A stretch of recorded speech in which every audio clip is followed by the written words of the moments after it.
സാക്ഷാത്മകമനുപമിതം കാലദേശാവധിഭ്യാം നിർമുക്തം നിത്യമുക്തം നിഗമശതസഹസ്രേണ നിർഭാസ്യമാനം അസ്പഷ്ടം ദൃഷ്ടമാത്രേ പുനരുരുപുരുഷാർത്ഥാത്മകം ബ്രഹ്മതത്വം തത്താവദ്ധാതി സാക്ഷാത് ഗുരുപവനപുരേ ഹന്തഭാഗ്യം ജനാനാം.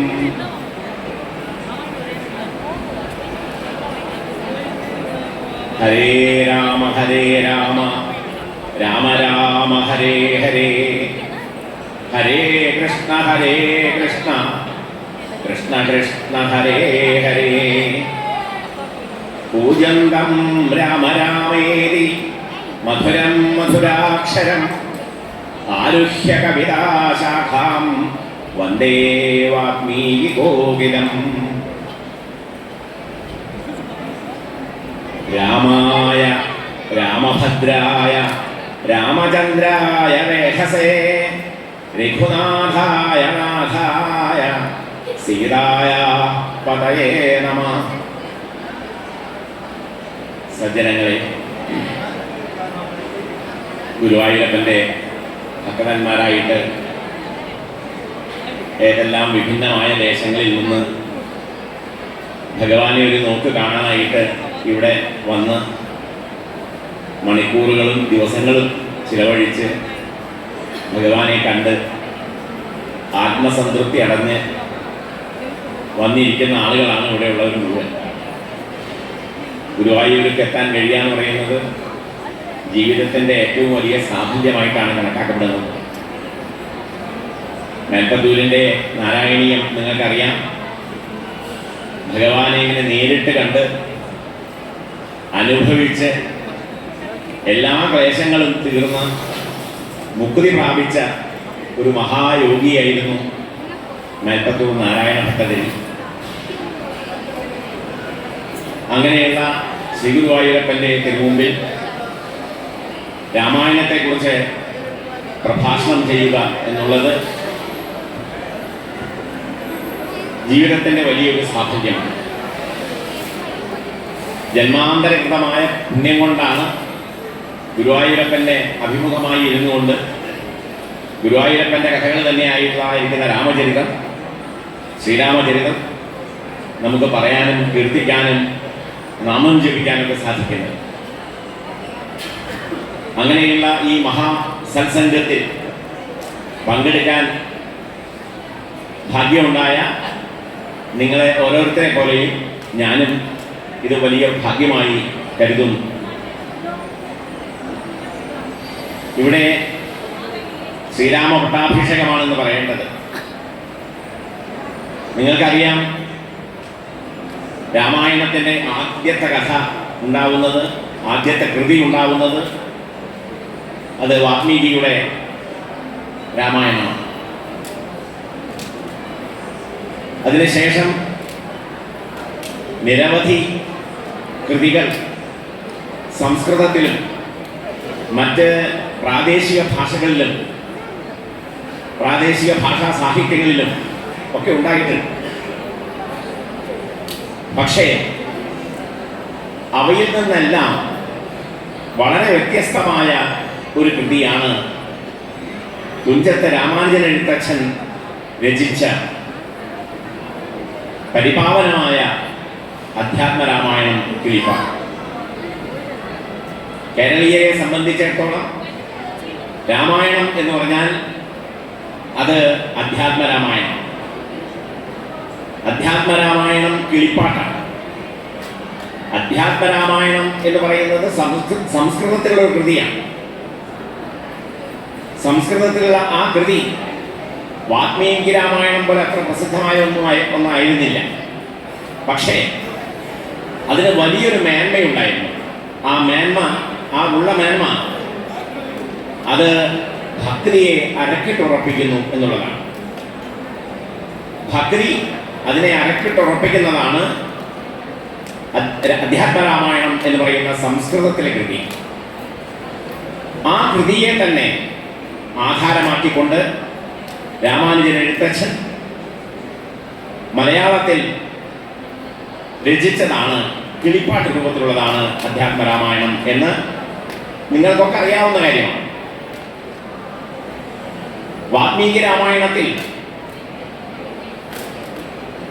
വാൽമീകിയും നാരദനും തമ്മിലൊരു സംവാദമുണ്ട്. അധ്യാത്മരാമായണത്തിന്റെ തുടക്കത്തിൽ നിങ്ങൾ കിളിപ്പാട്ടൊക്കെ വായിക്കുമ്പോൾ കാണും ശിവനും പാർവതിയും തമ്മിൽ ഒരു സംഭാഷണമുണ്ട്. അതുപോലെ അത് അധ്യാത്മരാമായണത്തിന്റെ ആകെത്തുകയായിരിക്കുന്ന രാമതത്വത്തെ പ്രതിപാദിക്കുന്ന, രാമകഥയെയും രാമതത്വത്തെയും പ്രതിപാദിക്കുന്ന ഭാഗമാണ്. വാൽമീകി രാമായണത്തിൽ മൂലരാമായണം എന്ന് പറയുന്ന ആദ്യം വരുന്ന പ്രകരണം, അത് വാൽമീകിയും നാരദനും തമ്മിലുള്ള സംഭാഷണമാണ്.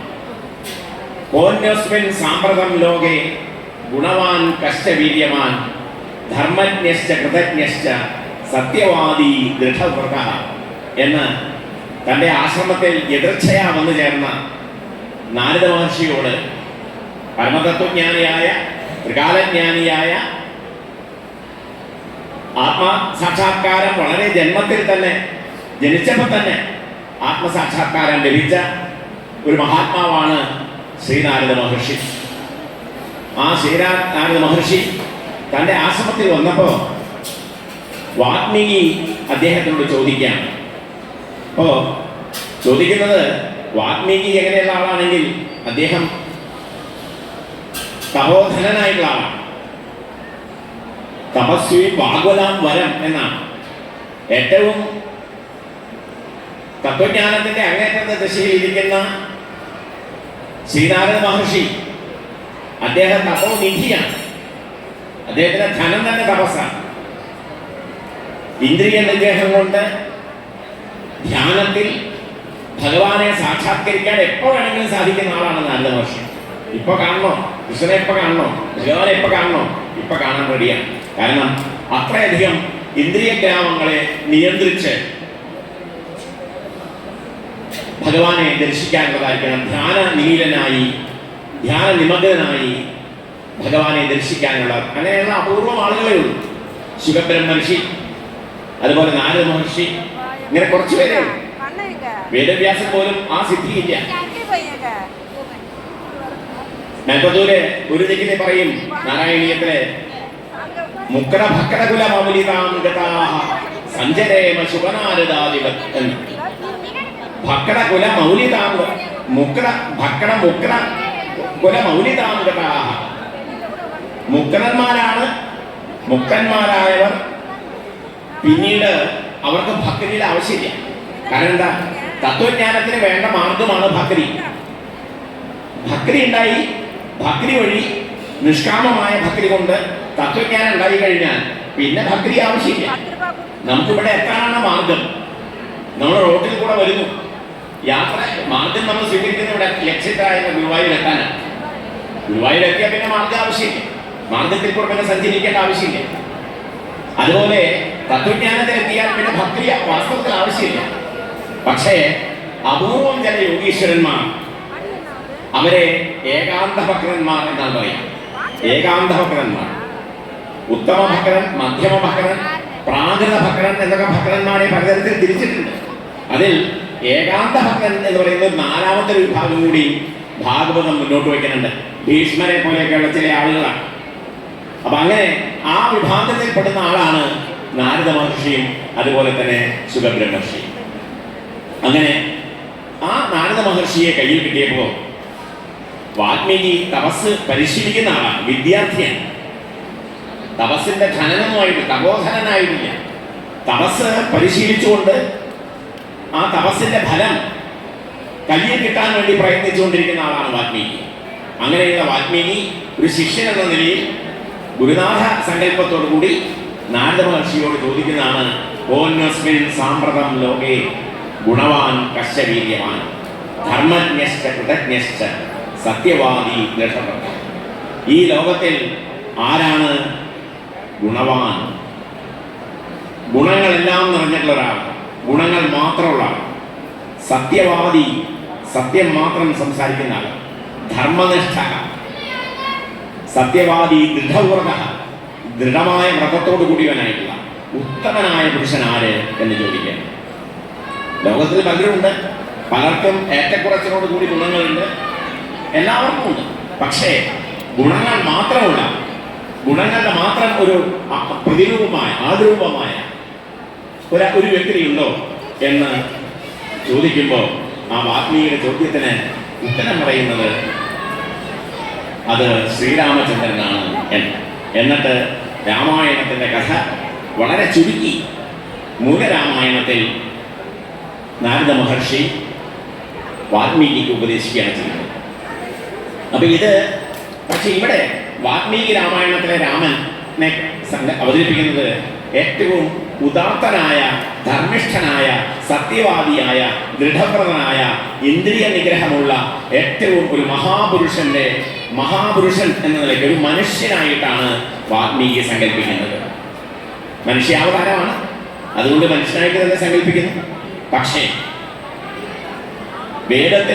വേദങ്ങൾക്ക് ശേഷമുള്ള ഇതിഹാസങ്ങളുടെ കാലത്തും വാൽമീകി രാമായണത്തിൽ ഇതിഹാസങ്ങളുടെ കാലമാണ്.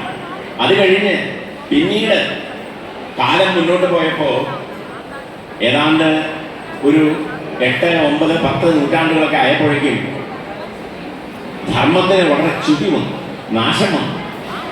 ധർമ്മസങ്കല്പങ്ങൾ തന്നെ മാറി മറിഞ്ഞു. സത്യം, നീതി, കാരുണ്യം മുതലായ മനുഷ്യ ഗുണങ്ങൾ അത് പലതും വളരെ ദുർബലമായി. മാത്രവുമല്ല, അതെല്ലാം ഭക്തിയുടെ കുറവ് കൊണ്ട് സംഭവിച്ചതാണ്. ത്രേതായുഗത്തിലും സത്യയുഗത്തിലും ത്രേതായുഗത്തിലൊക്കെ ധർമ്മം അതിൻ്റെ ശക്തിയുടെ രൂപത്തിൽ നല്ല സുശക്തമായി നിൽക്കുന്ന കാലത്ത് ഭക്തി ധർമ്മത്തിന്റെ ഭാഗമാണ്, ഭക്തിയുടെ പ്രതിഷ്ഠ. അങ്ങനെ ഭക്തി അതിൻ്റെ പൂർണ്ണമായ വികാസത്തിലുണ്ടായി. പക്ഷേ ഭക്തി കുറഞ്ഞു വന്ന് ഏതാണ്ട് ത്രേതായുഗത്തിൻ്റെ ഏതാണ്ട് പകുതി ആയപ്പോഴേക്കും ധർമ്മത്തിന് വലിയ കോട്ടം വന്നു.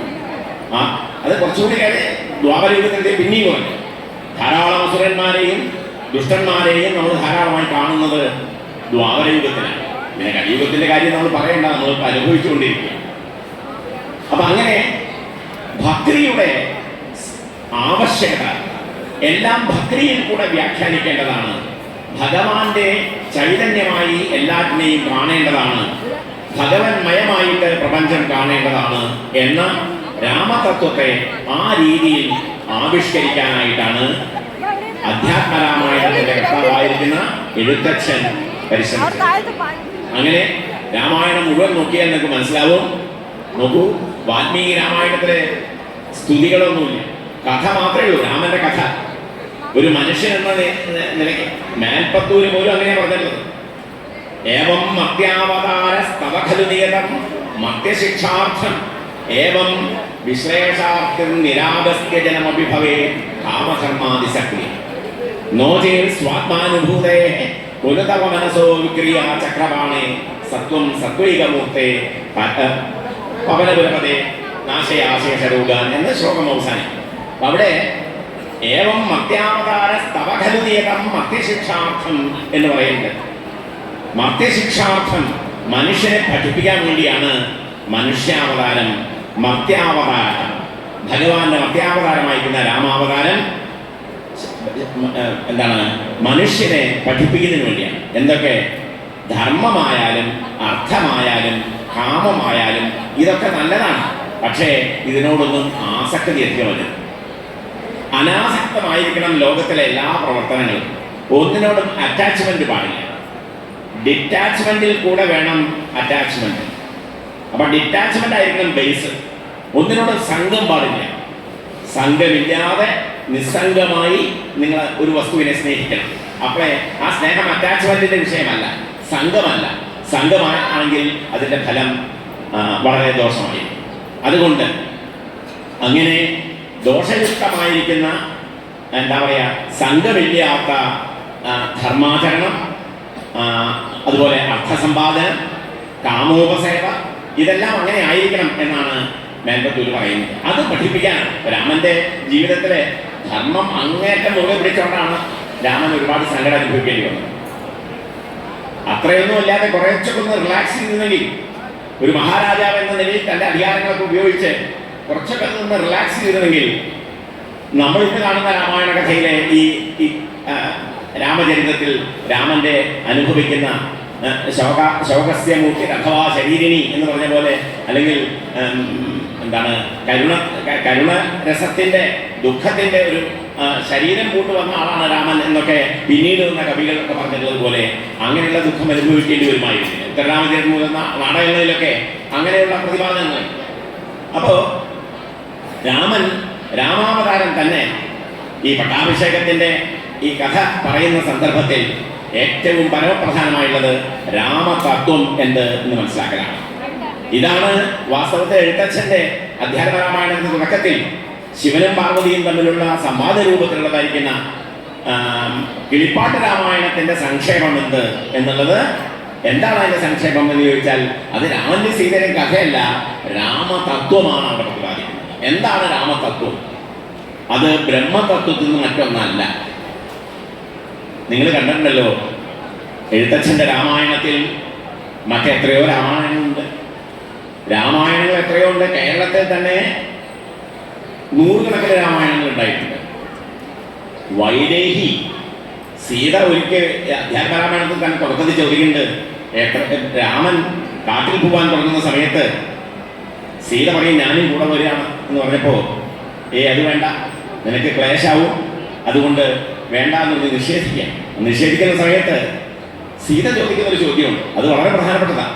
സീത ചോദിക്കുന്നത് എത്രയോ രാമായണങ്ങളുണ്ട്, അവിടെ ഒന്നും സീത പുറപ്പെടുന്ന സമയത്ത് രാമൻ നിഷേധിക്കാൻ കാണുന്നില്ല, നിങ്ങൾക്ക് മാത്രം എന്താ ഇപ്പോ നിഷേധം എന്ന് ചോദിക്കുക രാമനോട്. അപ്പോ എത്രയോ രാമായണങ്ങളുണ്ട്, അവിടെയൊക്കെ വൈദേഹിയെ തടയുന്നില്ലല്ലോ, പിന്നെ എന്തിനാണ് ഇവിടെ മാത്രം തടയുന്നതെന്ന് എഴുത്തച്ഛൻ വളരെ ആലങ്കാരികമായിട്ട് അവതരിപ്പിക്കുക. അപ്പൊ ഒരു കഥയുടെ ഭാഗം എന്ന നിലയിലാണ് അവതരിപ്പിക്കുന്നത്. അപ്പോ ഞാൻ പറഞ്ഞുകൊണ്ടുവന്നത് രാമായണങ്ങൾ അനവധി. കണ്ണശ രാമായണമുണ്ട്, അതുപോലെ നിരണം കവികളുടെ നിരണം പണിക്കന്മാർ എന്ന് പറയുന്ന തിരുവല്ല അടുത്തൊക്കെയുള്ള നിരണം പണിക്കന്മാരുടെ ഇതൊക്കെ എഴുത്തച്ഛന്റെ രാമായണത്തിന് മുമ്പുള്ള രാമായണങ്ങളാണ്. തമിഴ് മുതലായ ഭാഷകളിൽ കമ്പരാമായണമൊക്കെ 12-ാം നൂറ്റാണ്ടിൽ എഴുതിയിരിക്കുന്നു. അധ്യാത്മരാമായണം ഉണ്ടായിട്ട് 16-ാം നൂറ്റാണ്ട്, അതിനിപ്പോൾ ഒരു 4-5 നൂറ്റാണ്ടേ ആയിട്ടുള്ളൂ. മേൽപ്പത്തൂരിൻ്റെ ഒരു സമകാലികനായിരുന്നു. മേൽപ്പത്തൂർ നാരായണ ഭട്ടതിരിയുടെ സമകാലികനായിരുന്നു. ഭട്ടതിരിയുടെ ഒരു ഗുരുനാഥ സങ്കല്പം കൂടി ഉള്ള ആളാണ് എഴുത്തച്ഛൻ. അങ്ങനെ അപ്പോൾ നിരവധി രാമായണ കൃതികളുണ്ട്. പക്ഷെ ഈ രാമായണ കൃതികളിലൊന്നും ഈ തരത്തിലുള്ള അധ്യാത്മ രാമായണത്തിലുള്ളതുപോലെയുള്ള സ്തുതികൾ കാണാൻ പറ്റില്ല. അതാണ് ഞാൻ ഭക്തിയുടെ പ്രാധാന്യം പറയാനാണ് ഞാൻ പറഞ്ഞത്.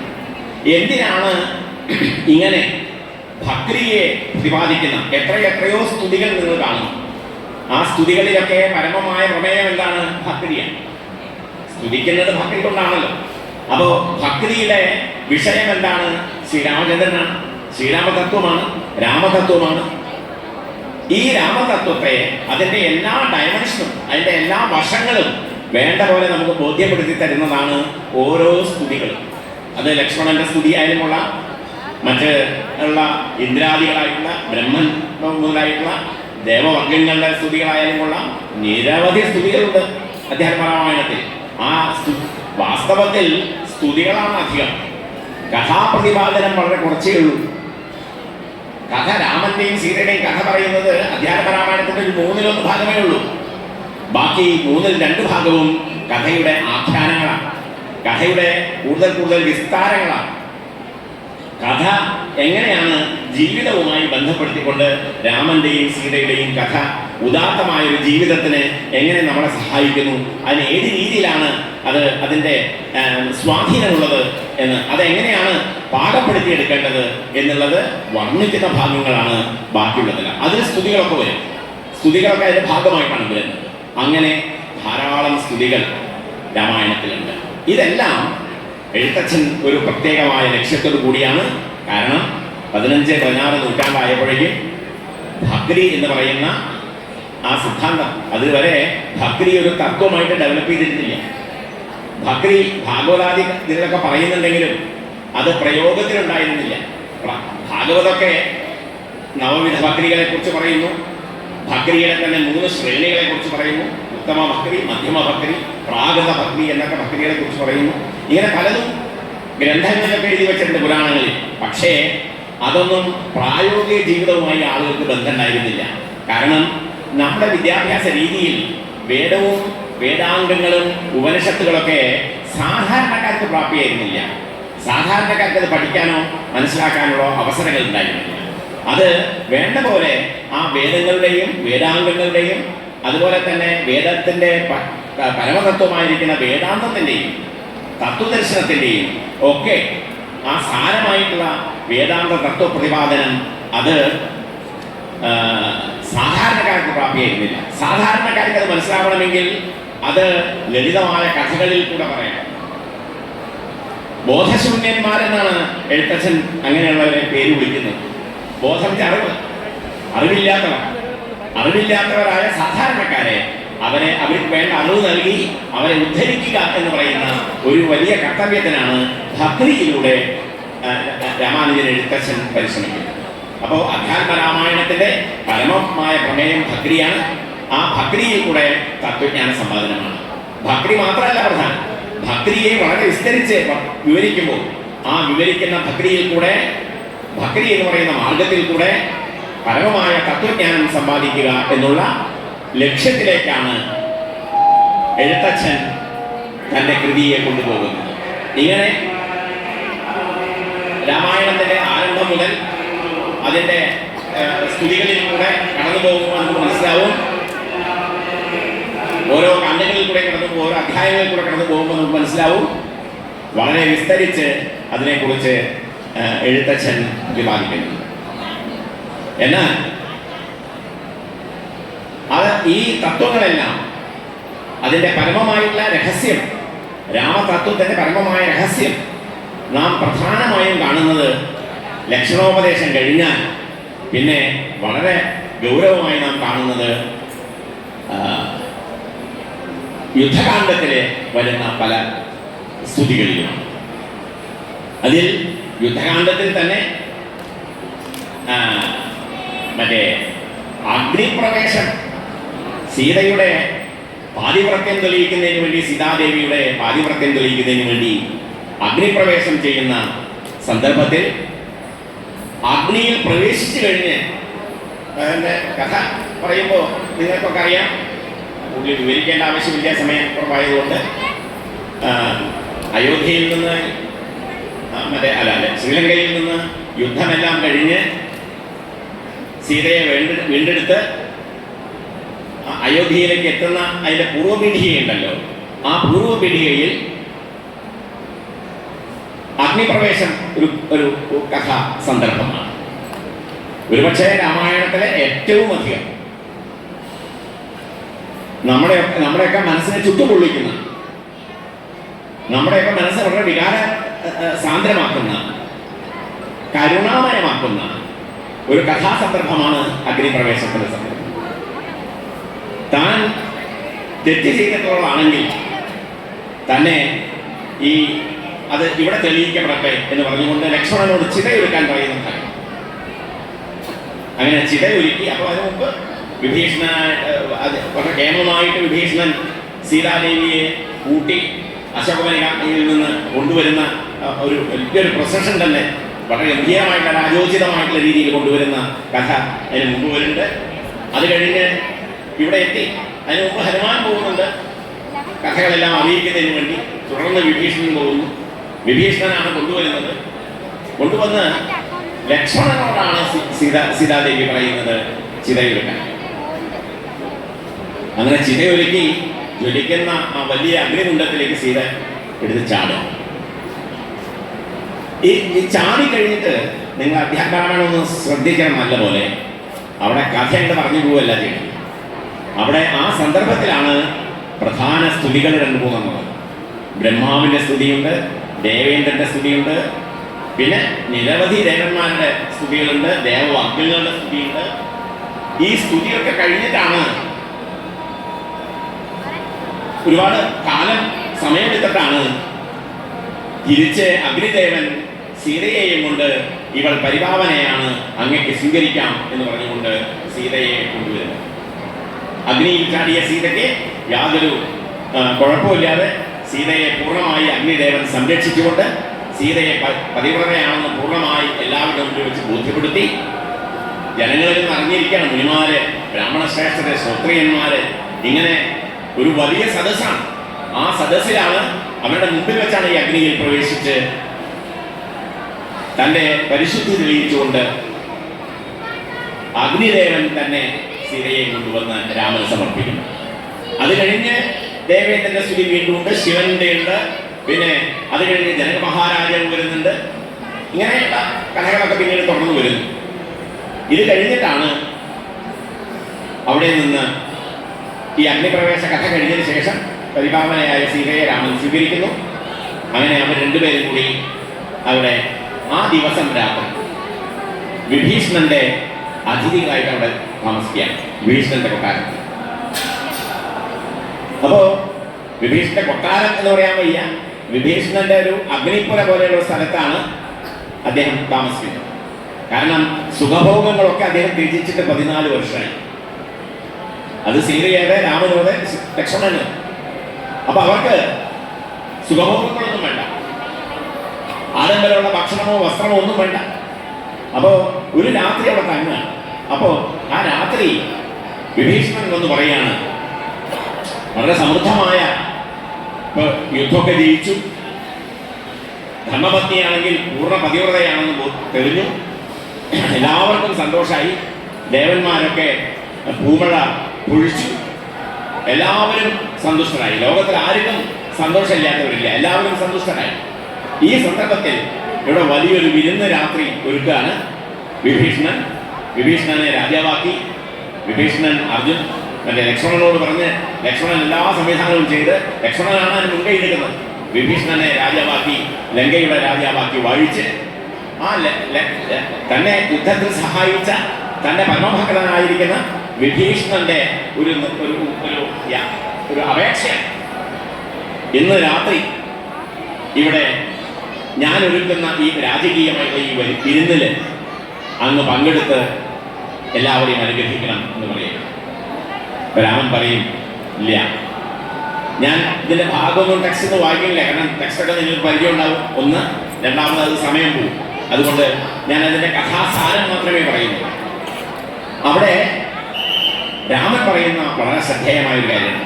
നോക്കൂ, രാമൻ പറയുന്നത്, എന്തുകൊണ്ട് എനിക്ക് ഈ വിരുന്ന് വേണ്ട, ഈ സൽക്കാരം വേണ്ട? ഞാൻ എന്നെ പ്രതീക്ഷിച്ചുകൊണ്ട് 14 വർഷമായി സിംഹാസനത്തിലിരിക്കാതെ രാജഭരണം നടത്തുന്ന എൻ്റെ അനുജൻ ഭരതൻ, അവൻ തപോവൃത്തിയിലാണ്. എന്നേക്കാളും കഠിനമായ തപസ്സാണ് അവൻ ചെയ്യുന്നത്. ഞാൻ വനവാസത്തിന് പോന്നപ്പോ എനിക്ക് അത്രയൊന്നും കഠിനമായ തപസ്സൊന്നും ചെയ്യണ്ട.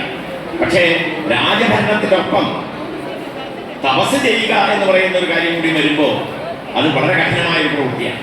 അങ്ങനെ കഠിനമായ തപസ് ചെയ്തുകൊണ്ടിരിക്കുന്ന ഭരതന്റെ ഒപ്പം തന്നെ ശത്രുഘ്നന്, രണ്ടുപേരും തപോവൃത്തിയിലാണ്.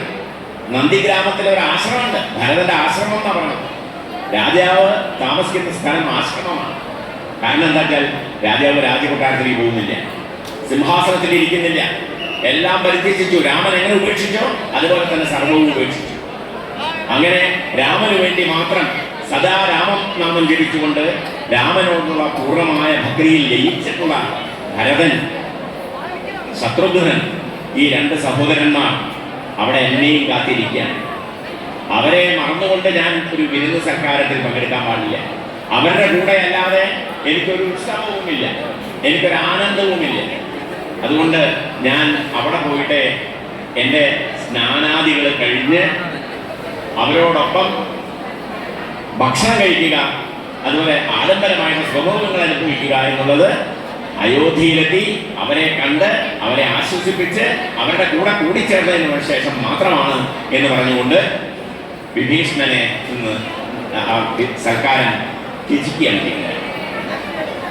അങ്ങനെ അപ്പോൾ രാമൻ പറയുന്നുണ്ട്, ഞാൻ ഇത് സ്വീകരിച്ചില്ലെങ്കിൽ നീ ഇത്രയും കഷ്ടപ്പെട്ട് വലിയ വിരുന്നൊക്കെ ഒരുക്കിയിട്ടുള്ളത് കൊണ്ട് നിന്റെ പരമഭക്തനായ നിന്റെ ആ വിരുന്ന് സൽക്കാരൻ എൻ്റെ ഭക്തന്മാരായിരിക്കുന്ന മറ്റുള്ളവര്, ഈ വാനര സൈന്യങ്ങൾ, അവർക്കൊക്കെ ഭക്ഷണം. അങ്ങനെ ആ വളരെ സമൃദ്ധമായ രാജഭോജനം അത് വാനരന്മാർക്കും രാക്ഷസന്മാർക്കൊക്കെ ആയിട്ട് കൊടുക്കുക. അങ്ങനെയാണ് ആ കഥ അവസാനിക്കുന്നത്. പിറ്റേ ദിവസം പ്രഭാതത്തിലാണ് രാമൻ പട്ടാഭിഷേകത്തിനായിട്ട് അയോധ്യയിലേക്ക് പുറപ്പെടുന്നത്. ആ അയോധ്യയിലേക്ക് പുറപ്പെടുന്ന ആ രംഗം വളരെ മനോഹരമായിട്ട് ഒരുപക്ഷെ വാൽമീകിയോ കമ്പരോ തുളസീദാസനോ ഇല്ലെങ്കിൽ അതുപോലെ മറ്റ് രാമായണ കർത്താക്കളോ ചെയ്യാത്ത പോലെ വളരെ ഹൃദയസ്പൃക്കായി, അതേസമയത്ത് വളരെ വേദാന്തപരമായി ഉപനിഷത്പരമായ തത്വങ്ങളെ നിറച്ചുകൊണ്ട് ആണ് എഴുത്തച്ഛൻ ആ ഭാഗം വിവരിക്കുന്നത്. അപ്പൊ അവിടെ പുറപ്പെടുന്ന സമയത്ത് പുഷ്പവിമാനത്തെ വിചാരിക്കുന്നു. വിചാരിക്കുമ്പോഴേക്കും പുഷ്പവിമാനം വരുന്നു. പുഷ്പവിമാനത്തിലാണ് ഇവർ യാത്ര ചെയ്യുന്നത്. അവിടെ രാമനും ലക്ഷ്മണനും സീതാദേവി വിമാനത്തിൽ കയറി കഴിഞ്ഞ് വിമാനത്തിൽ ഇരുന്നുകൊണ്ട് തന്നെ വിഭീഷണനോടും അതുപോലെ തന്നെ സുഗ്രീവനോടും പറയാണ്, നിങ്ങൾ നിങ്ങളുടെ രാജ്യങ്ങളിൽ പോയിട്ട് കുറേ കാലമായില്ലേ നിങ്ങളൊക്കെ അവിടുന്ന് പോന്നിട്ട്, ഇനി രാജ്യഭരണമൊക്കെ നടത്തൂ, സമാധാനമായും സന്തോഷമായും ഇരിക്കൂ, നിങ്ങൾക്കൊരാപത്തും ഉണ്ടാവില്ല എന്ന് പറഞ്ഞ് അനുഗ്രഹിക്കുക. ആ സമയത്ത് സുഗ്രീവനും വിഭീഷണനും പറയാണ്, അങ്ങയുടെ പട്ടാഭിഷേകം കാണാതെ ഞങ്ങൾക്ക് ഞങ്ങളുടെ രാജ്യത്തേക്ക് പോകാനുള്ള സന്തോഷമില്ല, ഞങ്ങൾക്കത് വളരെ ദുഃഖകരമാണ്. അതുകൊണ്ട് പരമാത്മസ്വരൂപനായ അങ്ങ്, ബ്രഹ്മസ്വരൂപനായ അങ്ങ് ആ സിംഹാസനത്തിൽ പ്രതിഷ്ഠിതനായിട്ട് അത് കണ്ടുവേണം ഞങ്ങൾക്ക് ഞങ്ങളുടെ ജീവിത സാക്ഷാത്കാരം പൂർണ്ണമായി സമ്പാദിച്ച്, ജീവിതത്തിൻ്റെ സാഫല്യം പൂർണ്ണമായി സമ്പാദിച്ച് മടങ്ങി വരാം. അതുകൊണ്ട് ഞങ്ങളും കൂടെ വരാൻ അനുവദിക്കണം എന്ന് പറയുകയും അങ്ങനെ സുഗ്രീവനും രാമൻ പറയുന്നത് ഞാൻ എന്താണോ എനിക്ക് അഭിമതമായിട്ടുള്ളത് അത് തന്നെയാണ് നിങ്ങൾ പ്രകടിപ്പിച്ചിട്ടുള്ളത് ആഗ്രഹമായിട്ട്. നമ്മുടെ രണ്ടുപേരുടെയും ആശയം ഒരുപോലെയാണ്, അത് വലിയ അത്ഭുതമാണ് എന്ന് അവിടെ രാമൻ പറയുന്നത്. അങ്ങനെ അവരെയും കൂട്ടി ആണ് വിമാനത്തിൽ. അപ്പോൾ അവരുടെ സൈന്യാധിപന്മാരും ഉണ്ട്, കുറച്ചുപേരെ അവരെയും കയറ്റുന്നു. അങ്ങനെ വിമാനത്തിൽ നിറയെ ആളുകളാണ്. ഈ സുഗ്രീവ സൈന്യത്തിലെ സൈന്യാധിപന്മാരും വിഭീഷണന്റെ സൈന്യാധിപന്മാരും ഒക്കെ അതിൽ വരുന്നുണ്ട്. പേരൊക്കെ പറയണ്ട, അത് ഞാൻ പറയുന്നില്ല ഇവിടെ. അങ്ങനെ അവരെല്ലാവരും കൂടിയാണ് പുറപ്പെടുന്നത്. അവിടെ നിന്ന് പുറപ്പെട്ടിട്ട് ലങ്കയിൽ നിന്ന് പുറപ്പെട്ട് ആകാശമാർഗം വന്നുകൊണ്ടിരിക്കുമ്പോൾ ആദ്യം കാണുന്നത് ത്രികൂടാചലം. ആ ത്രികൂടാചലം എങ്ങനെയാണെന്ന് വെച്ചാൽ അത് വളരെ ചരിത്ര പ്രസിദ്ധമായ ഒരു സ്ഥലമാണ്. അതിഗംഭീരമായ ലോകത്തിൽ രാമരാവണ യുദ്ധം പോലെ എന്ന് പറയാം. കാരണം അതിന് മറ്റൊരു ഉപമാനമില്ല. രാമരാവണ യുദ്ധത്തിനെ ഉപമിക്കാവുന്ന മറ്റൊരു യുദ്ധമില്ല. അതുകൊണ്ട് രാമരാവണയോർ യുദ്ധം രാമരാവണയോരിവ എന്നാണ് പറയുക. അങ്ങനെയുള്ളതായിരിക്കുന്ന ആ രാമരാവണ യുദ്ധം നടന്ന സ്ഥലം അവിടെയാണ് രാവണന്റെ ഓരോ കഴുത്തുകളായ മായാജാലം കൊണ്ട് പുതിയ എപ്പോഴാലും പിന്നെയും പറ്റുന്നതല്ല. അങ്ങനെയുള്ള രാവണനെ വളരെ ക്ലേശിച്ച് എങ്ങനെ വധിക്കണമെന്ന് നിശ്ചയില്ലാണ്ട് ഒരു സമയത്ത് രാമൻ തന്നെ വല്ലാതെ വലിയ തപശക്തികളാണ് രാവണനെ, വലിയ തപശക്തിയുണ്ട് രാവണന്, വലിയ സാമർഥ്യമുള്ളതാണ്. അതുകൊണ്ട് രാമനെ സംബന്ധിച്ചിടത്തോളം രാവണനെ വലിയ ബഹുമാനമാണ്, ആദരവുമാണ്. ചില കാര്യങ്ങളിൽ അദ്ദേഹത്തിന് അതൃപ്തി ഉണ്ടെങ്കിലും ക്രോധമുണ്ടെങ്കിലും രാവണനെ വലിയ ആദരവാണ്. കാരണം തപശക്തിയുള്ളവരാണ്. അങ്ങനെ രാവണനായിട്ട് യുദ്ധം കഴിക്കുന്നു. മാധവി വന്നിട്ടാണ് പറഞ്ഞിട്ട് ഈ രാവണനെ വധിക്കാനുള്ള ഏക ഉപായം ബ്രഹ്മാസ്ത്രമാണ്, അത് ആ വൈരിഞ്ചമായിട്ടുള്ള ആ അസ്ത്രം ഉപയോഗിക്കണം എന്ന് പറഞ്ഞിട്ട് ആ അസ്ത്രം ഉപയോഗിച്ചിട്ടാണ് ദശരഥന്റെ മാറു പിളർക്കുന്നത്.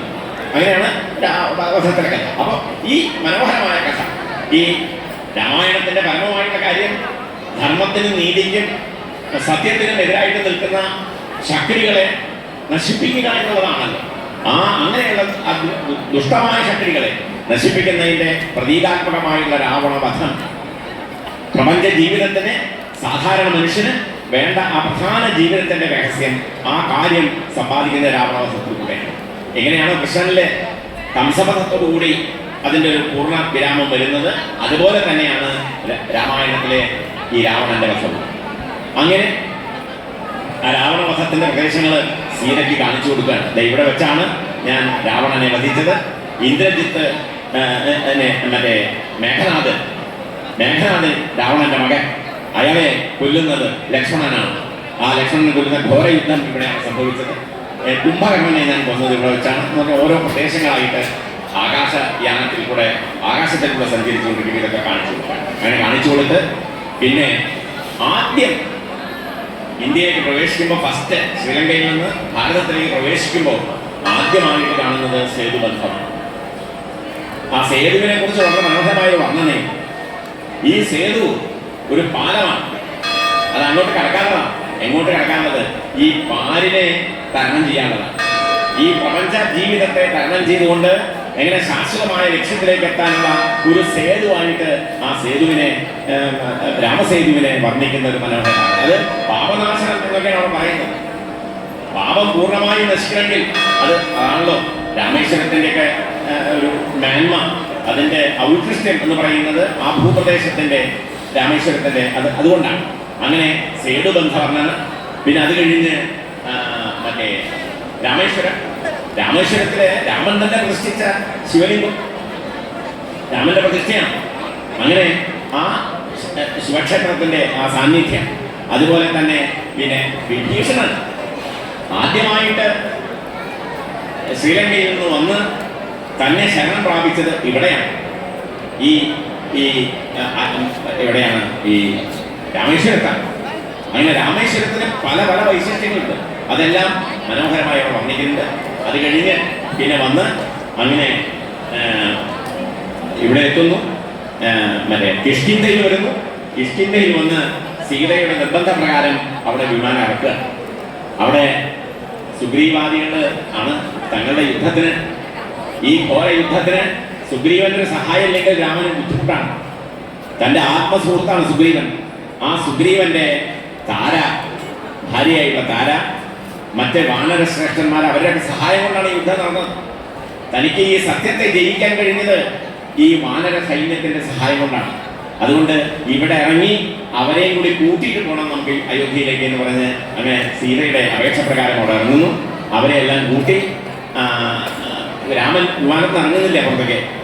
മറ്റുള്ളവരെ ഇവരൊക്കെ പോയി അവരെ കൂട്ടി വരാൻ പറയുന്നു. അവർ കൂട്ടി വന്ന് അവരെ വിമാനത്തിൽ വീണ്ടും പോകുന്നു. പിന്നെ ഇറങ്ങുന്നത് ഭരദ്വാജാശ്രമത്തിലാണ്. ആ ഭരദ്വാജാശ്രമത്തിന് മുമ്പ് ഋഷിമുഖം എന്ന് പറയുന്ന ഒരു പർവ്വതമുണ്ട്. ആ പർവ്വതത്തിന്റെ വർണ്ണനയൊക്കെ ഉണ്ട്. വളരെ മനോഹരമായ സ്ഥലമാണ്. പഞ്ചവടി അവിടെയാണ് ഒരുപാട് രാക്ഷസന്മാരെ രാമൻ മോക്ഷം നൽകിയത്, ശ്രീരാമചന്ദ്രൻ മോക്ഷം നൽകിയത്. ഇങ്ങനെ മനോഹരമായിട്ടുള്ള ആ പഞ്ചവടി വർണ്ണന. ഒരുപാട് അഗസ്ത്യന്റെ ആശ്രമം, ഭരദ്വാജാശ്രമം. ആ ഭരദ്വാജാശ്രമത്തിലാണ് അദ്ദേഹം ഇറങ്ങുന്നത്. ഇന്ത്യയിൽ വന്നതിന് ശേഷം അവിടെ ഇറങ്ങുന്നത് കിഷ്കിന്ധ കഴിഞ്ഞാൽ കിഷ്കിന്ധയിൽ നിന്ന് വിമാനത്ത് പുറത്തിറങ്ങില്ല. പക്ഷേ വിമാനത്ത് പുറത്തിറങ്ങുന്നത് ഭരദ്വാജാശ്രമത്തിലാണ്. ഭരദ്വാജന്റെ ആശ്രമത്തിൽ ഒരു ദിവസം താമസിക്കും അദ്ദേഹത്തിന്റെ ക്ഷണപ്രകാരം. അവിടെ വെച്ചാണ് ഭരദ്വാജനിൽ നിന്ന് അയോധ്യയിൽ നടക്കുന്ന സംഭവങ്ങളൊക്കെ അറിയുന്നത്, അവിടുത്തെ പ്രജകളുടെ വിവരങ്ങൾ അറിയുന്നത്. അങ്ങനെ ആ ഇതിവൃത്തം അവിടെ മനോഹരമായി ഭരദ്വാജാശ്രമം വരെ എത്തുന്നു. അതിനുശേഷം ശ്രീരാമചന്ദ്രൻ ഹനുമാനെ സന്ദേശവാഹകനായിട്ട് അയക്കുന്നു. ആദ്യം ഗുഹനെ ചെന്ന് കണ്ട്, ഗുഹ മഹാരാജാവിനെ കണ്ട് അദ്ദേഹത്തിനോട് നടന്ന വൃത്താന്തങ്ങൾ പറയാനും അദ്ദേഹത്തെ അയോധ്യയിലേക്ക് ക്ഷണിക്കാനുമായിട്ട്, പട്ടാഭിഷേകത്തിന് ക്ഷണിക്കാനുമായിട്ട് ഹനുമാനെ പറഞ്ഞു. ഹനുമാൻ അത് കഴിഞ്ഞ് അയോധ്യയിലെത്തുന്നു. ഭരതന്റെ ആശ്രമത്തിൽ, ഭരതന്റെ നന്ദിഗ്രാമം എന്ന് പറയുന്ന ഗ്രാമത്തിൽ ഭരതൻ തപസ്സനുഷ്ഠിക്കുന്ന ഭരതൻ തപസ്സി എന്ന് പറഞ്ഞാൽ ഭരതൻ അയോധ്യ ഭരിക്കുന്നു എന്നാണ് അർത്ഥം. അയോധ്യ ഭരിക്കുന്നത് തപസ്സിൽ കൂടെയാണ്. അങ്ങനെ എത്ര പേര് നമ്മുടെ ഭരണാധികാരികൾ ഉണ്ടായിട്ടുണ്ട്. തപസ്സിൽ കൂടെ, തപസ്സുകൊണ്ട് രാജ്യം ഭരിക്കുക എന്ന് പറയുന്ന ഉദാത്തമായ ഒരു സങ്കല്പം ഒരുപക്ഷെ എവിടെയും കേട്ടിട്ടുണ്ടാവില്ല. തപോധനന്മാർ രാജ്യം ഭരിക്കുക എന്ന് പറയുന്ന. മാത്രമല്ല ഹനുമാനും ഭരതനും തമ്മിലുള്ള സംവാദത്തിൽ ഭരതന്റെ ആശ്രമത്തിലെത്തി ഹനുമാൻ വളരെ അകലെ നിന്ന് ഈ ഭരതനും ശത്രുഘ്നനും ഇവർ രണ്ടുപേരും അവിടുത്തെ രാമപാദുകങ്ങൾ വെച്ച് മറ്റേ സിംഹാസനത്തിന് പൂജ കഴിച്ചുകൊണ്ടിരിക്കുന്നതാണ്. തലയും താടിയൊക്കെ നീട്ടി തപോവൃത്തിയിൽ അവിടെ ഇരിക്കുക. അവിടെ കുറെ മന്ത്രിമാരുണ്ട്, മറ്റുള്ളവരൊക്കെ അവിടെ കൂടെ ഉണ്ട്, അദ്ദേഹം അവരുടെ കൂടെ. പക്ഷെ ഇവരെ ഈ പൂജയിൽ നിമഗ്നരായി ഇരിക്കുന്നതാണ്. ആ ഭരതന്റെ ഭക്തി കണ്ട് ഹനുമാന് പോലും അപ്പൊ ഹനുമാനാണ് വാസ്തവത്തിൽ നമുക്കൊക്കെ, ഹനുമാനെയാണ് നമ്മൾ രാമഭക്തന്മാരിൽ ആദ്യത്തെ ആള് അല്ലേ? രാമ ഇല്ലെങ്കിൽ മാറ് പുലർന്നാൽ കാണുന്നത് രാമനെയാണ്. രാമനാമം അല്ലാതെ വേറെ ഒന്നും ഹനുമാൻ അറിഞ്ഞുകൂടാ, വേറെ ഒന്നും താല്പര്യമില്ല, അതിലൊന്നും ഇച്ഛയില്ല. അപ്പൊ രാമനെ മാത്രം ധരിച്ചുകൊണ്ട് ജപിച്ചുകൊണ്ട് രാമനാമം ജപിച്ചുകൊണ്ട് കഴിയുന്ന പരമഭക്തനായ ഹനുമാൻ ഭരതന്റെ ആശ്രമത്തിൽ ചെല്ലുമ്പോൾ അവിടെ തന്നേക്കാളും വലിയൊരു ഭക്തനായിരിക്കുന്ന ഭരതനെ കാണും. രാമഭക്തിയിൽ ഭരതനെ പോലെ വേറെ ആരും ഇല്ല എന്നാണ് ഹനുമാൻ പറയുന്നത്. അത്രയും രാമഭക്തി പരമപുരുഷാർത്ഥ പരമാത്മസ്വരൂപനായിരിക്കുന്ന ബ്രഹ്മസ്വരൂപനായിരിക്കുന്ന പ്രപഞ്ചത്തിന്റെ സൃഷ്ടിസ്ഥിതി സംഹാരങ്ങളുടെ ഏകകാരണനായിരിക്കുന്ന ശ്രീരാമനാണ് എന്ന് മനസ്സിലാക്കിക്കൊണ്ട് ആ തൻ്റെ ജ്യേഷ്ഠനാണെങ്കിലും പരമ്പൊരുളായിരിക്കുന്ന പ്രപഞ്ചത്തിന്റെ പരമ്പൊരുളായിരിക്കുന്ന ഭഗവാനെ അദ്ദേഹത്തിന്റെ ആജ്ഞ കൊണ്ട്, അദ്ദേഹത്തിന്റെ കൃപ കൊണ്ട്, അദ്ദേഹത്തിന്റെ അനുഗ്രഹം കൊണ്ട് രാജ്യം ഭരിക്കുന്ന അനുജനായിരിക്കുന്ന ഭരതൻ പരമമായ രാമഭക്തിയിൽ ഹരേ രാമ എന്ന് ജപിച്ചുകൊണ്ട് അവിടെ ഇരിക്കുന്നതാണ് ഹനുമാൻ കാണുന്നത്. അങ്ങനെ അവർ തമ്മിലുള്ള സംവാദമുണ്ട്. ആളെ മനസ്സിലായപ്പോൾ കുറച്ച് നേരം കഴിഞ്ഞാൽ മതി, അവരിപ്പോൾ വിമാനത്തിലെത്തും എന്ന് പറഞ്ഞുകൊണ്ടാണ് ഹനുമാൻ തൻ്റെ ഉക്രികൾ പറഞ്ഞു തുടങ്ങുന്നത്. ഭയങ്കര സന്തോഷമായി. ഭരതൻ ആലിംഗനം ചെയ്തു. ഭയങ്കരമായിട്ട് കണ്ണുനീര് വന്നു, ആനന്ദ അശ്രുക്കൾ. അങ്ങനെ ഹനുമാനോട് പറഞ്ഞു, താങ്കളല്ലാതെ ഇതുപോലെ ഒരു യോഗ്യനായ ഒരു ദൂതൻ, ഒരു യോഗ്യനായ രാമഭക്തൻ ഇവിടെ വരാനില്ല. വലിയ സന്തോഷത്തിൽ അവർ ആ സന്തോഷമൊക്കെ പങ്കുവച്ചു. ഹനുമാൻ അങ്ങോട്ട് വിളിക്കുന്നത് തന്നെ തപോധനൻ തപോനിധി എന്നാണ് ഭരതനെ വിളിക്കുന്നത്. തപസ്സിന്റെ ആകാരം കൊണ്ടാവാം, തപസ് തന്നെ ശരീരരൂപം ധരിച്ചു വന്നാൽ എങ്ങനെ ഇരിക്കും, അതാണ് ഭരതൻ. അങ്ങനെയുള്ള ആ ഭരതന്റെയും ശത്രുഘ്നന്റെ അടുത്ത് കാര്യങ്ങളെല്ലാം പറഞ്ഞു. കുറച്ചു കഴിയുമ്പോഴേക്കും വിമാനം എത്താറായി. ഭരദ്വാജാശ്രമത്തിൽ നിന്ന് പുറപ്പെട്ട് വിമാനം ഇങ്ങനെ അകലേന്ന് കാണുന്നു. ശ്രീരാമചന്ദ്രൻ അടുത്ത് ഇറങ്ങി വരുമ്പോൾ ശ്രീരാമനെ സീതാദേവി വാമഭാഗത്തിരിക്കുന്ന സീതാദേവി ഇങ്ങനെ വിമാനത്തിൽ കാണാം. ഭരതനും ശത്രുഘ്നനും ഈ ശ്രീരാമചന്ദ്രന്റെ പവിത്രമായ പാദുകങ്ങൾ എടുത്ത് ശിരസിൽ വെച്ചുകൊണ്ട് ശത്രുഘ്നൻ പിന്നാലെ നടക്കുന്നു. ഭരതൻ മുമ്പിൽ. മന്ത്രിമാര്, ഋഷിമാർ, ആചാര്യന്മാർ, പല വേദങ്ങളിൽ ചെല്ലുന്ന ബ്രാഹ്മണ ശ്രേഷ്ഠർ, നാട്ടിലെ പ്രമാണിമാരായുള്ള ആളുകൾ, അങ്ങനെ വളരെ പരമഭക്തന്മാർ, വലിയൊരു ജനസഹസ്രമാണ്. അവരെ രാമൻ കൊണ്ട് ഇറങ്ങുന്നതിനെ കാണാനായിട്ട് കൊണ്ടുവന്നില്ല. അങ്ങനെ വിമാനം ഇറങ്ങുന്നു. ഭരതൻ വിമാനത്തിൽ ചെന്ന് ഉള്ളിൽ കയറി പാദുകങ്ങൾ അണിയിക്കുന്നു. ജ്യേഷ്ഠനെ നമസ്കരിക്കുന്നു. പാദുകങ്ങൾ അണിയിച്ചോടുകൂടി അദ്ദേഹം ഈ വീണ്ടും രാജാവാവാനുള്ള എല്ലാം ആയി കഴിഞ്ഞു. പിന്നെ സാങ്കേതികമായിട്ട് പട്ടാഭിഷേകം നടന്നേ ഉള്ളൂ. ഈ പാദുകം കൊടുത്തു. അത് കഴിഞ്ഞ് നമസ്കരിച്ചു. വിമാനത്തിലുള്ള എല്ലാവരുമായിട്ടും പരസ്പരം സ്നേഹകുശലം ചെയ്തു. കാരണം ശ്രീരാമചന്ദ്രന്റെ യുദ്ധത്തിൽ സഹായിച്ച സുഗ്രീവനും അതുപോലെ വിഭീഷണനും ഇവരുടെ ഭാര്യമാര്, അവരുടെ സൈന്യാധിപന്മാര്, ഇങ്ങനെ നിറയെ ആളുകളുണ്ട് ആ വിമാനത്തിൽ.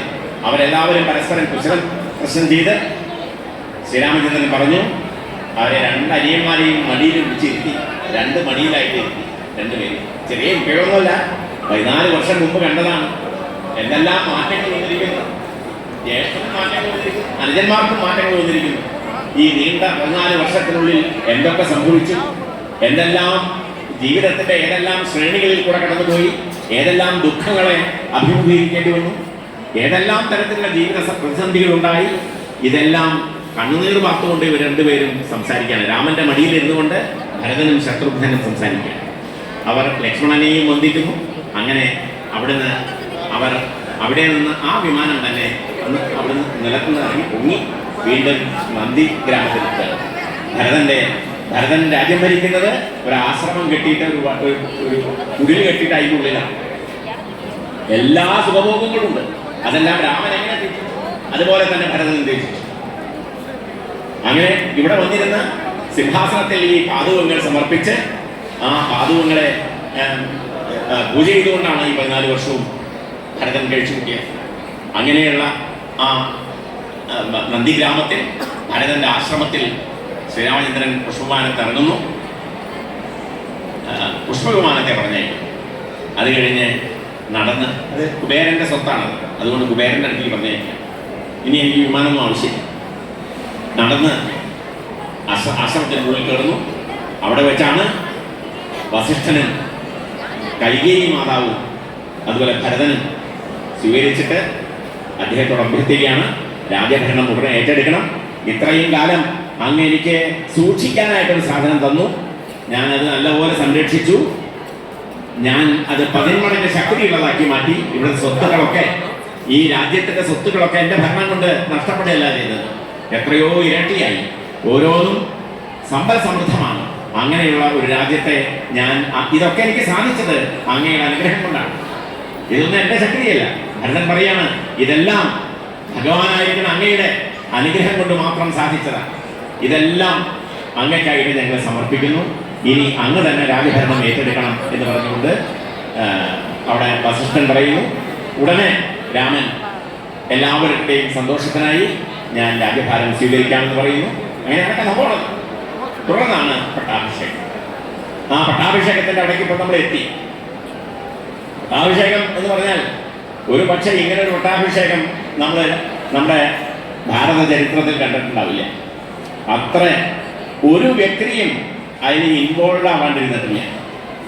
രാമന്റെ പട്ടാഭിഷേകത്തിൽ ഏതെങ്കിലും ഒരു കൈങ്കര്യം, ഏതെങ്കിലും ഒരു പ്രവൃത്തി ഇടപെടാതെയോ പ്രവർത്തിക്കാതെയോ സഹായിക്കാതെയോ ഒരു വ്യക്തിയും ഇല്ല എന്നതാണ്. ശത്രുഘ്നനോട് ഭരതൻ പറയുന്നത് തന്നെ, രാജകൊട്ടാരത്തിന്റെ തെരുവുകളൊക്കെ ഗംഭീരമായി അലങ്കരിക്കാൻ പറയും. ഭരതനാണ് പറയുന്നത്, ഒന്നിനും ഒരു കുറവ് വരാൻ പാടില്ല. ബ്രാഹ്മണ ശ്രേഷ്ഠന്മാരെ മുഴുവൻ വിളിച്ച് സാമം അധർമ്മം മുതലായുള്ള വേദങ്ങളൊക്കെ ധാരാളമായിട്ട് ചൊല്ലാനായിട്ട് പറയാം. എല്ലാ ക്ഷേത്രങ്ങളിലും പ്രധാന പൂജകളും വഴിപാടുകളും നടത്തുക. വീഥികളിലൊക്കെ തെരുവോരങ്ങളിലൊക്കെ വന്ന് വരുന്ന രാമഭക്തന്മാർക്ക് വേണ്ടി അവർക്ക് ഖാദ്യവും പേയവും കുടിക്കാനും കഴിക്കാനൊക്കെയുള്ള സാധനങ്ങൾ, മധുരപദാർത്ഥങ്ങൾ അത് ധാരാളമായി എല്ലാ ദിക്കിലും ഉണ്ടാവണം.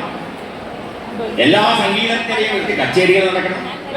ഇങ്ങനെ അയോധ്യ നഗരം പൂർണ്ണമായും ആഘോഷത്തിമർപ്പിൽ. രാമൻ ഇതൊന്നും ആഗ്രഹിച്ചിട്ടില്ല, പക്ഷേ ഇതൊക്കെ ഭരതനും ശത്രുഘ്നനും കൂടിയാണ് പ്ലാൻ ചെയ്യുന്നത്. ലക്ഷ്മണൻ പോലും അറിഞ്ഞുകൂടാ എന്താണ് നടന്നത്, കാരണം രാമന്റെ കൂടെയാണ് ലക്ഷ്മണൻ വരുന്നത്. ബാക്കി ഏർപ്പാടുകളൊക്കെ ഭരതന്റെയും ശത്രുഘ്നന്റെയാണ്.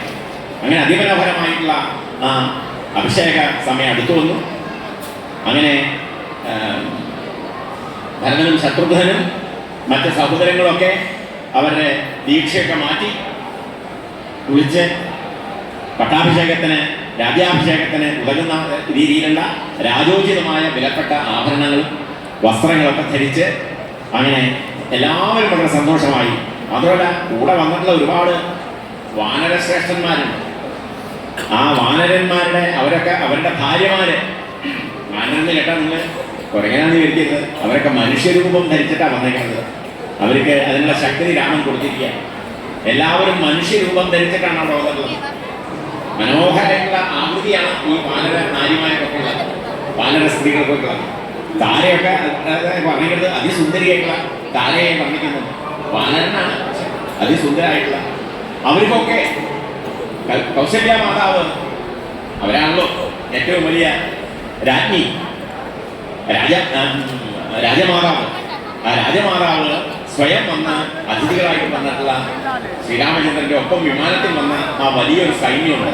അവർക്കൊക്കെ വിലപ്പെട്ട വസ്ത്രങ്ങൾ, അവരാഗ്രഹിക്കുന്ന രീതിയിലുള്ള വസ്ത്രങ്ങൾ, ആഭരണങ്ങളൊക്കെ കൊടുത്ത് അവരെയൊക്കെ അലങ്കരിച്ച് അവരെല്ലാവരും ഒരു ഉത്സവത്തിന് പങ്കെടുക്കുന്ന ആ പ്രതീതി, ആ അനുഭവം എല്ലാവർക്കും ഉണ്ടായിക്കൊണ്ട് അങ്ങനെ അവരെ കൊണ്ടുവരിക. അങ്ങനെ വരുന്നു.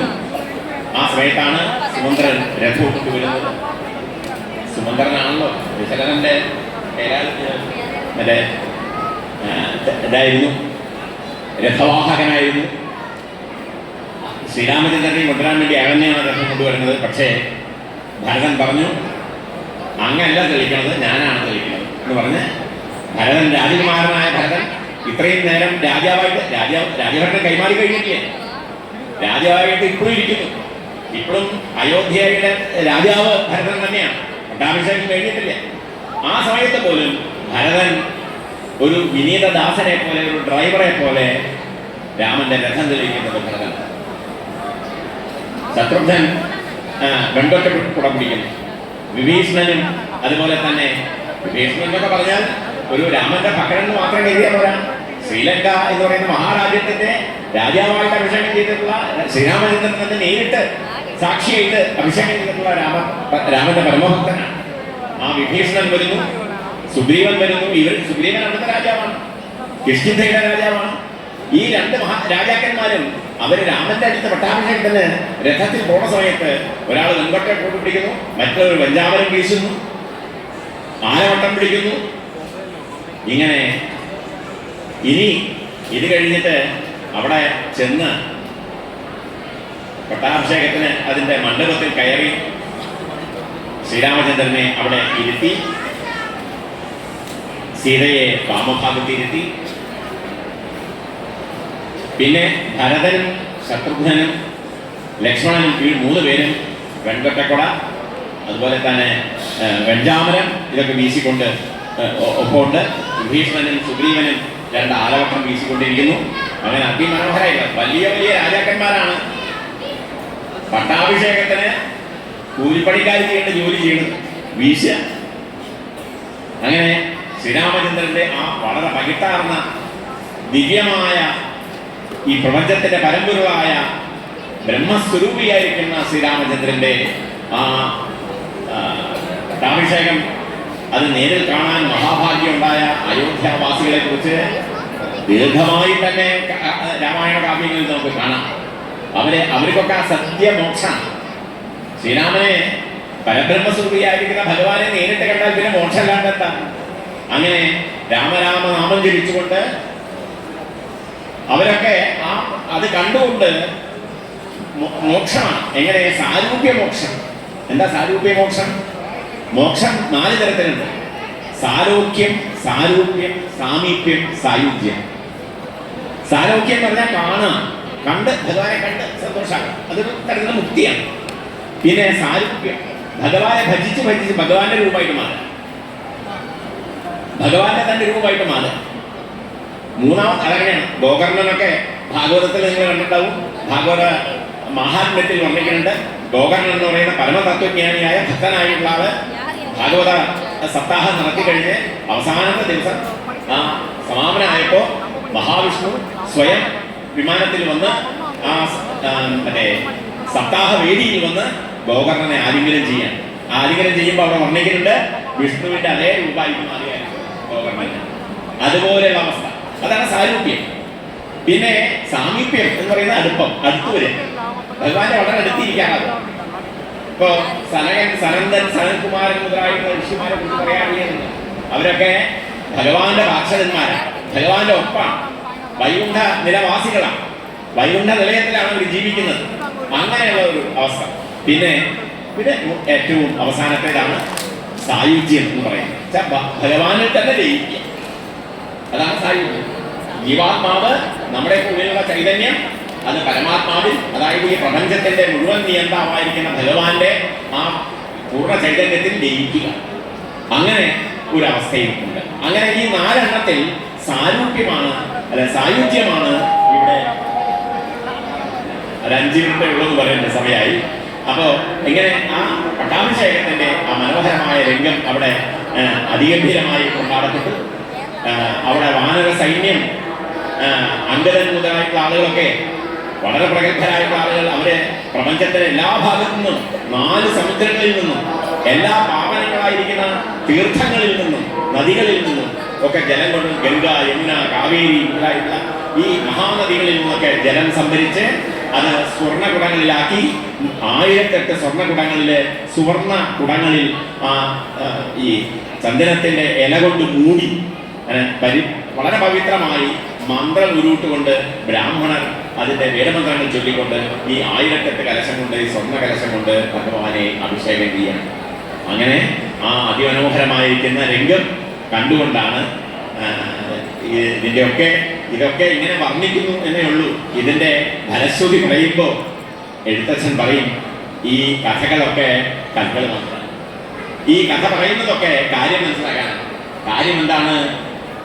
നമുക്ക് ഒരു ജന്മം ഉണ്ടായാൽ, ഒരു മനുഷ്യ ജന്മം ഉണ്ടായാൽ അതുകൊണ്ടുണ്ടാവേണ്ട ഫലം ഭക്തിയാണ്. ഭക്തി കൊണ്ടുള്ള രാമതത്വപ്രാപ്തിയാണ്. ആ രാമതത്വപ്രാപ്തി എന്ന് പറയുന്നത് മോക്ഷമല്ലാതെ മറ്റൊന്നുമല്ല. രാമതത്വം പൂർണ്ണമായി മനസ്സിലായാൽ അതിൻ്റെ അർത്ഥം നിങ്ങൾ ഭഗവാനിൽ ലയിച്ചു എന്നാണ് അർത്ഥം. അങ്ങനെയുള്ളതായിരിക്കുന്ന ആ പരമമായ തത്വത്തെ ആണ് പട്ടാഭിഷേകം കൊണ്ട് എഴുത്തച്ഛൻ വളരെ മനോഹരമായി, ഭക്തിയുടെ മൂർധാവാണ് ആ പട്ടാഭിഷേക രംഗം, രാജാഭിഷേകത്തിന്റെ രംഗം. എല്ലാവരും ശ്രീരാമന്റെ ദാസന്മാരായിട്ടുള്ള മഹാരാജാക്കന്മാരായിട്ടുള്ള സുഗ്രീവാദികളായിട്ടുള്ള വിഭീഷണനെ പോലെയുള്ള മറ്റ് സാമന്ത രാജാക്കന്മാർ ഇവരൊക്കെ. പക്ഷേ ഇവരുടെ ഒക്കെ ദാസനായിട്ടാണ് ശ്രീരാമൻ ഇരിക്കുന്നത്. ധനു ഭക്തദാസ എന്ന് നമുക്ക് പറയുന്നല്ലോ. ഞാൻ ഭക്തദാസനാണെന്നാണ് ഭഗവാന്മാരെ എല്ലാവരും ഭക്തന്മാരെ ഇഷ്ടമാണ് ആഗ്രഹിക്കുന്നത്. അവരെ ഇഷ്ടം നടത്തി കൊടുക്കുന്നവരാണ് ഭഗവാന്മാർ. ഈശ്വരൻ എന്ന് പറഞ്ഞാൽ ഭക്തന്റെ ഇഷ്ടം സാധിപ്പിച്ചു കൊടുക്കുന്ന ആളാണ്. ശരിയായിട്ട് ഭഗവാനെ ഉള്ള ഭക്തി ഉണ്ടാകുമ്പോൾ നമ്മുടെ ആഗ്രഹം എന്താണെന്ന് വെച്ചാൽ അത് സാധിപ്പിച്ചു തരുന്ന ഭഗവാനാണ്. അപ്പോ ഭക്തദാസനാണ് ഭഗവാൻ. അതുകൊണ്ടാണല്ലോ അംബരീഷ ചരിത്രത്തിലെ ദുർവാസസ് എല്ലാ ദിക്കിലും ചെന്ന് രക്ഷയില്ലാണ്ട് വന്നപ്പോ അവസാനം അംബരീഷനെ തന്നെ പ്രാപിച്ചു. ചക്രം തന്റെ പിന്നാലെ പറന്നു വരികയാണ് കൊല്ലാനായിട്ട്, വധിക്കാനായിട്ട്. അപ്പോ അവിടെയാണ് അംബരീഷൻ പറയുന്നത്, ഇവിടെ പൊക്കോളും. അല്ല, അംബരീഷിന്റെ അടുത്തല്ല, ഭഗവാന്റെ അടുത്ത്, വിഷ്ണുവിന്റെ അടുത്ത് എന്ന് ശരണം പ്രാപിച്ചപ്പോഴാണ് പറഞ്ഞത്, അയ്യോ എനിക്ക് ഒരു രക്ഷയില്ല, എനിക്കിതിനൊരു അധികാരമില്ല, എന്റെ ഭക്തനാണ് രക്ഷിക്കേണ്ടത്, നിങ്ങൾ അംബരീഷിന്റെ അടുത്ത് പോകൂ എന്ന് പറയാം. അങ്ങനെ അംബരീഷന്റെ അടുത്തേക്ക് അവസാനം ദുർവാസസ് എത്തിച്ചേരാം. ഇതാണ് ഈ ഭക്തിയുടെ പരാകാഷ്ഠയിൽ. ഭക്തന്മാരൊക്കെ ഭഗവാന്റെ ദാസന്മാരാണ്. പക്ഷേ ആ ദാസന്മാരായ ആ ഭക്തന്മാരെയാണ് യജമാനനായിട്ട് ഭഗവാൻ ശരിക്കും കാണുന്നത്, ശ്രീരാമചന്ദ്രൻ കണ്ടത് എന്ന് അവിടെ അതിമനോഹരമായി എഴുത്തച്ഛൻ വർണ്ണിക്കുന്നു. അങ്ങനെ ഭക്തിയുടെ ഒരു മധുരപാനീയമാണ് അധ്യാത്മരാമായണം, കിളിപ്പാട്ട്. അധ്യാത്മരാമായണം തന്നെ ഭക്തിപരമായ കാവ്യമാണ്. അതിനെ കിളിപ്പാട്ടിന്റെ രൂപത്തിൽ വളരെ മനോഹരമായ കാവ്യശൈലിയിൽ സംസ്കൃതവും മലയാളവും ഓതപ്രോതമായി വളരെ മനോഹരമായ സമഞ്ജസമായി സമ്മേളിച്ചുകൊണ്ട് എഴുതിയ അധ്യാത്മരാമായണം ജീവൻ മുക്തിക്ക് ഒരേ ഒരു കാരണമാണ്. അത് വായിച്ചാൽ മതി, വേറെ ഒന്നും വേണ്ട. അതിന്റെ തത്വം പോലും അറിയണമെന്നില്ല. വായിച്ചു കഴിഞ്ഞപ്പോൾ തീയെ ചൂടുള്ളതാണെന്ന് തൊട്ടു നോക്കിയാലേ മനസ്സിലാവൂ. അല്ലേ? മനസ്സിലാവൂ? വെറുതെ കണ്ടാൽ മനസ്സിലാവില്ല. അനുഭവമാണ്. ഈ അനുഭവം എങ്ങനെയാണ് നമ്മുടെ ഭക്തി കൊണ്ട് നമ്മുടെ ശരീരങ്ങളിൽ കൂടെ നമ്മൾ രൂപപ്പെടുത്തിയെടുക്കേണ്ടതാണ്. അങ്ങനെയുള്ളതായിരിക്കുന്ന ഒരു ഭക്തിയുടെ ഒരു പരമ്പരയായിട്ടുള്ള ഒരു കൃതിയാണ് തുഞ്ചത്ത് രാമാനുജൻ എഴുത്തച്ഛൻ എഴുതിയ അധ്യാത്മരാമായണം. ഈ മധുരമയമായ ഈ പട്ടാഭിഷേകത്തിന്റെ വർണ്ണയെക്കുറിച്ച് പറഞ്ഞല്ലോ, മധുരതരമായ ഒരു ഭാഗമാണ് രാമായണത്തിന്റെ. ഇതുകൊണ്ടാണ് ഈ കർക്കിടക മാസത്തിലെ അധ്യാത്മരാമായണ പ്രഭാഷണം അവസാനിക്കുന്നത്. സംസ്കൃതക്കാരായിട്ടുള്ള ഞങ്ങളൊക്കെ പറയും മധുരേണ സമാപയേ. ഏത് അവസാനിപ്പിക്കുമ്പോഴും മധുരം വേണം. സദ്യ കഴിയുമ്പോൾ അവസാനം പായസം വേണം, മധുരമുള്ളത് വേണം. അങ്ങനെ മധുരത്തോടുകൂടി വേണം ഏത് അവസാനിപ്പിക്കാൻ. മധുരമാണ് രസങ്ങളുടെ രാജാവ്. അങ്ങനെ ഭക്തി അത് രസമാണ്, അത് പരിപൂർണ രസമാണ്, മധുരമാണ്, മധുരഭക്തിയാണ്. ആ മധുരഭക്തിയാണ് അധ്യാത്മരാമായണത്തിന്റെ കാതലായ തത്വം. അത് ശ്രീരാമഭക്തിയാണ്.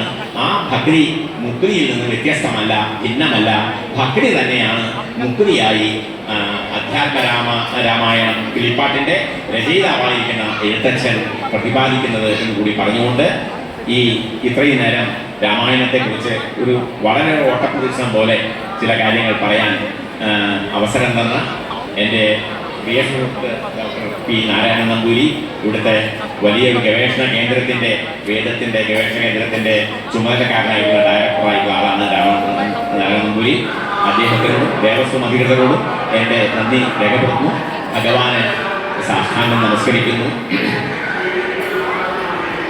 കേളീലോലം ഉദാരനാദമുരളീനാളീനാഹരം ധൂളീധൂമളകാന്തകുന്തളഭരവ്യാസംഗി പിഞ്ചാഞ്ചലം നാളീകായകലോചനം നവഘനശ്യാമം കൊണൽക്കിങ്കിണീ പാളീദന്തുരപിംഗളാംബരധരം ഗോപാലബാലം ഭജേ ഗോപാലബാലം ഭജേ.